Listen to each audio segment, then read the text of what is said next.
Eh bien, écoutez, vous avez parlé électricité ce matin dans vos différentes éditions et pour cause. On va continuer, mais cette fois-ci en direct de Londres avec notre ami Arnaud Comte. Bonjour Arnaud. Si on parle d'électricité aujourd'hui, c'est parce que les Britanniques possèdent pas mal, et souvent d'ailleurs des panneaux solaires sur leur toit, et vont bientôt pouvoir vendre eux-mêmes l'électricité qu'ils produisent.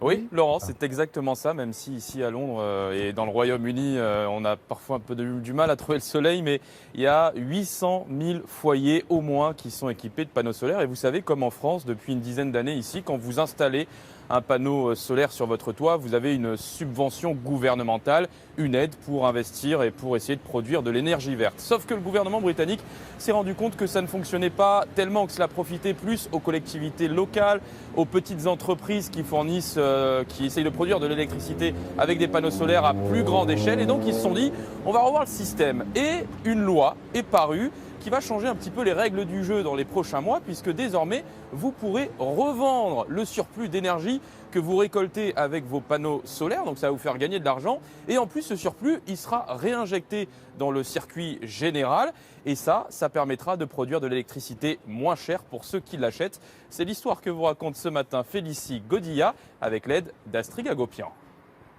Fixés sur le toit, de discrets panneaux solaires, à peine visibles, depuis le jardin de Jeff Hardy. Il lui procure les 2/3 des besoins énergétiques de sa maison.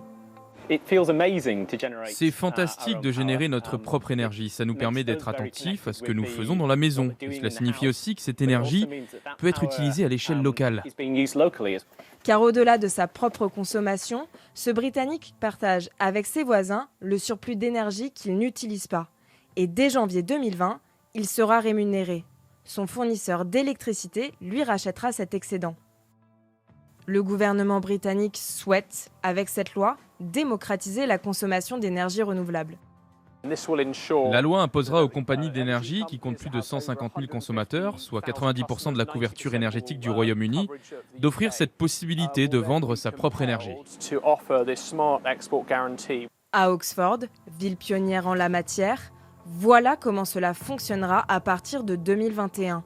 Des batteries géantes stockeront l'énergie renouvelable produite par les foyers et seront capables, ensuite, de la réinjecter dans le circuit électrique de la ville.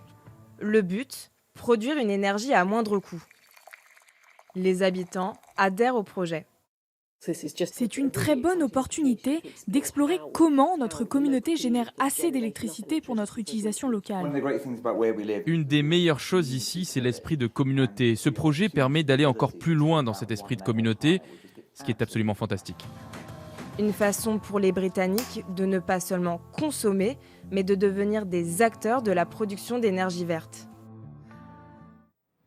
Et d'ailleurs, j'ai cru comprendre, Arnaud, qu'au Royaume-Uni, on était plutôt en avance sur les autres pays européens côté transition énergétique, et notamment sur la France. Oui, complètement Laurent, puisque pour vous donner un chiffre par exemple, au niveau de la production d'électricité à base d'énergie verte, ça représente 30%, plus de 30% au Royaume-Uni. En France, c'est à peine plus de 20%. Et puis Theresa May, la première ministre britannique, avant de partir, a fait une promesse la semaine dernière. Elle a promulgué une loi qui indique que le Royaume-Uni va tenter d'ici à 2050 d'avoir zéro émission de carbone. Alors 2050, c'est dans plus de 30 ans. Maintenant, il va falloir attendre pour voir si la promesse est tenue et si ces engagements seront aussi tenus par les successeurs de Theresa May. Parce que vous savez qu'en ce moment, on planche beaucoup là-dessus sur celui qui remplacera Theresa May. Au 10 Downing Street, Boris Johnson ou Jeremy Hunt. On aura l'occasion d'en reparler. Merci beaucoup Arnaud. Passez une très belle journée, un beau vendredi 21 juin, une belle fête de la musique.